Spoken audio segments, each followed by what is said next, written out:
have any drugs. We don't have any money. We don't have any dope. I hate them! Some films were too dirty for theaters, too violent for TV, and too wild to forget. Directors used sex, gore, and shock like weapons. These cult movies mocked Hollywood, crossed every line, and somehow became classics. So what was happening behind the camera, and why did it work so damn well? Number 10, Caligula. Today, we begin a new era. Caligula takes excess to another level. Malcolm McDowell plays the Roman emperor like a man who traded sanity for control. Every gesture feels hungry, every word drips with ego. He rules Rome the way a sadist runs a party. Half pleasure, half punishment. One minute he's laughing in gold armor, the next he's drowning a senator's wife in wine. The film treats his palace like a playground for lust and power. Servants crawl, nobles beg, and the line between sex and execution keeps vanishing. Caligula sees fear as loyalty, so he toys with people until they break. It's not about love or politics, it's about domination. Even the audience feels trapped inside his madness. Director Tinto Brass framed every scene with mirrors, marble, and sweat. The result feels like watching Rome rot in luxury. McDowell gives Caligula more than cruelty. He gives him curiosity about how far corruption can stretch. By the end, you don't just see a ruler fall, you see a man who turned desire into a weapon and burned an empire to prove his power. Something darker comes next, an American nightmare that swapped Roman decadence for Texas dirt and the roar of a chainsaw. Number 9, the Texas Chainsaw Massacre. The Texas Chainsaw Massacre feels like a fever dream that crawled out of the American countryside. Tobe Hooper made it on a tiny budget with a crew melting in 100-degree heat. The smell of real animal bones thick in the air. Every sound, the buzzing flies, the distant pigs, the chainsaw roar, builds pressure until your skin feels sticky. Leatherface, played by Gunnar Hansen, isn't a monster from another world. He's a butcher who lives with a family that feeds on fear and flesh. The scariest part? They think it's normal. They treat murder like a family business. Hooper shot it raw and close, no glamour, no comfort. Every scream sounds like it comes from next door. The film's energy feels trapped, like America's buried rage finally breaking loose after Vietnam, Watergate, and a decade of lies. It turns sleaze into something real, showing how close insanity sits to everyday life. Leatherface swings his chainsaw like a ritual, dancing in the sunset after the final girl escapes. That last shot made history. One man spinning in madness, one woman running from hell. But far away from Texas, a different kind of nightmare was about to take form in a Nazi uniform. Number 8, Ilsa, she-wolf of the SS. You are blonde. I was born in Germany. Ilsa, she-wolf of the SS, hits you like a punch you don't see coming. Diane Thorne plays Ilsa, the commandant of a Nazi prison camp, who believes women can handle more pain than men.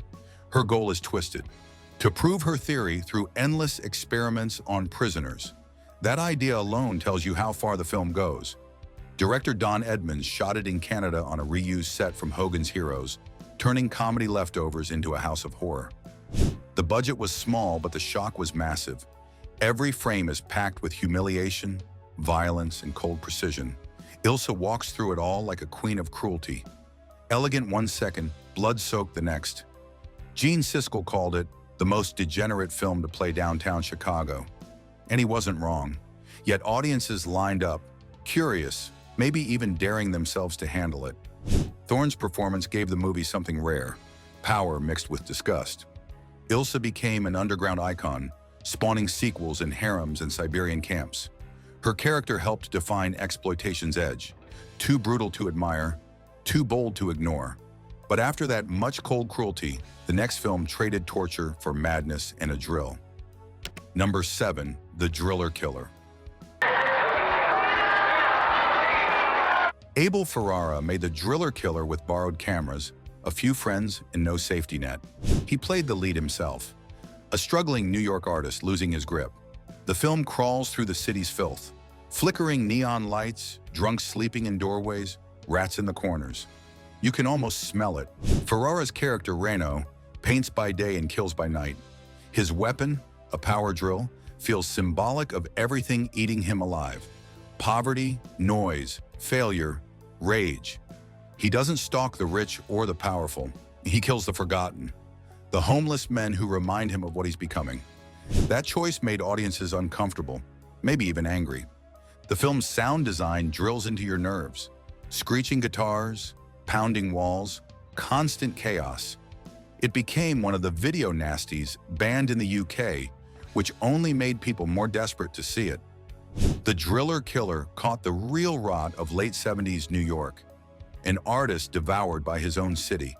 But where Ferrara went for madness, the next film wrapped sleaze in comedy and rhythm, turning filth into pure fun. Number 6, Dolemite. Damn, look like my women is on time. Dolemite walks into a scene like he owns the world. Rudy Ray Moore took his stand-up act, full of dirty rhymes, wild stories, and street swagger, and turned it into a movie that broke every rule. He wasn't trained, wasn't polished, but that didn't matter. He built his legend from the ground up, funded by friends and local hustlers. On screen, Dolemite is a pimp, poet, and fighter all at once. He's framed by crooked cops, betrayed by enemies, and still manages to rule the streets with women who fight beside him. Some trained in kung fu, others armed with razor blades and sharp wit. Every line he speaks sounds like a punchline with attitude. The film's clothes, cars, and music scream 1970s.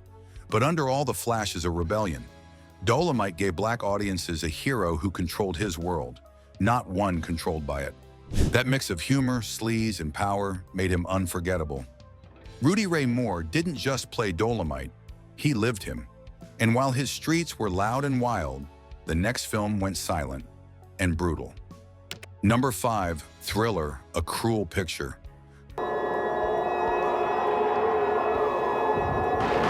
Christina Lindbergh barely says a word in Thriller. A cruel picture, but her silence hits harder than any scream. She plays a young woman turned mute after childhood assault, trapped in sex work, and brutalized by pimps. Director Bo Arnvibenius didn't hold back. Every wound, every revenge, every frame was meant to make you squirm. Lindbergh's character trains in martial arts, marksmanship, and driving before hunting down her abusers with a shotgun and an icy stare. The slow-motion scenes, long before Tarantino's homages, burn into your brain. Some versions even used real sex inserts to push shock value further, blurring the line between porn and revenge cinema. It was banned in several countries, edited dozens of times, and yet it survived. Later restored in 4K by Vinegar Syndrome, cementing its cult status. Lindbergh became an underground icon, a quiet angel of vengeance. The movie proved that exploitation could carry raw emotion under all that sleaze. But after her cold revenge, the next film tore away empathy completely, leaving only fear and cruelty. Number 4, The Last House on the Left. See? I told you she wasn't going far. Wes Craven didn't play it safe when he made The Last House on the Left. It was his first film, shot on a shoestring budget with raw energy and no filter. The story feels simple. 2 teenage girls kidnapped by a gang, brutalized, and then avenged by their parents. But the execution made people sick, angry, and fascinated all at once. Craven shot it like a documentary. The shaky camera, awkward silences, and realistic violence made everything feel too close for comfort. The killers laugh while torturing, the victims beg, and there's no sense of movie distance. It feels real, maybe too real. The contrast of goofy, hippie-style music only made it creepier. The film hit theaters in 1972 and divided audiences right down the middle. Some called it art, others called it filth. But everyone remembered it. Last House stripped horror of its polish and left audiences shaken. It proved that shock could be powerful.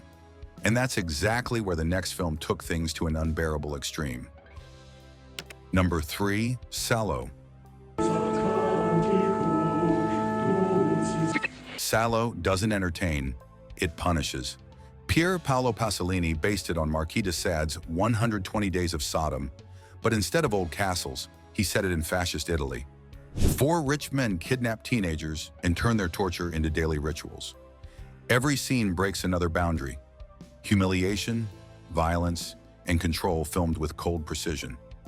Pasolini shot Salo in 1975, only months before his mysterious death. He used non-professional actors and long, still takes that made the cruelty feel real. Critics walked out, censors banned it in multiple countries, and reels were even seized by police. Yet Pasolini called it a warning, showing how power eats away at humanity when morality dies. The movie's structure feels like a political sermon disguised as horror. No music cues, no heroes, no escape. Just power and decay. Decades later, it's still hard to sit through, even for seasoned viewers. Salo forced audiences to stare at their own limits. But while it froze people in horror, the next film laughed in their faces, turning sleaze into pure parody.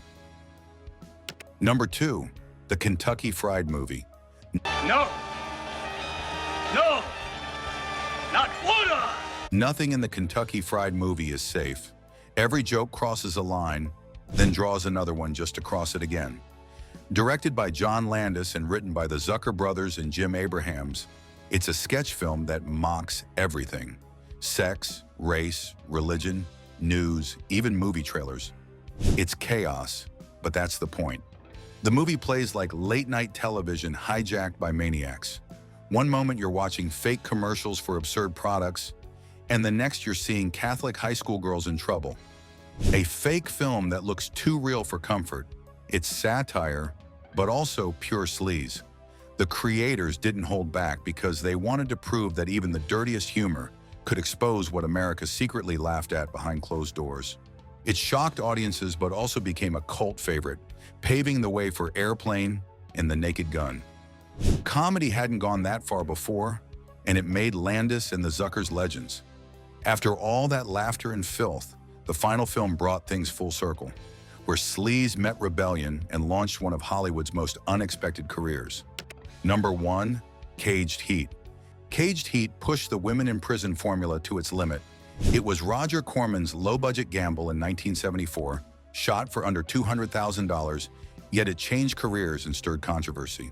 Jonathan Demme, making his directorial debut, filled it with everything the genre promised: showers, escapes, guards gone mad, but added something rare: brains and heart under the sleaze.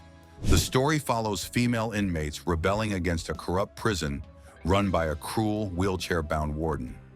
It's trashy on the surface. The posters sold sex and chaos, but Demme used it to explore power, control, and the cost of freedom. Behind the naked rebellion were ideas about oppression and female solidarity that critics didn't expect from a Corman film. Demme worked with cinematographer Tak Fujimoto, who later shot Silence of the Lambs, and you can already see their style forming: handheld shots, close-ups, emotional detail. Caged Heat proved exploitation could have substance without losing shock value. It closed the sleazy decade with rebellion, turning what was meant to exploit women into something that quietly empowered them and left Hollywood wide awake. Thanks for hanging out through the dirtiest decade in film history. If you love bold stories and the movies Hollywood wants you to forget, hit subscribe and stick around. The next video digs even deeper into cinema's wildest, most fearless era.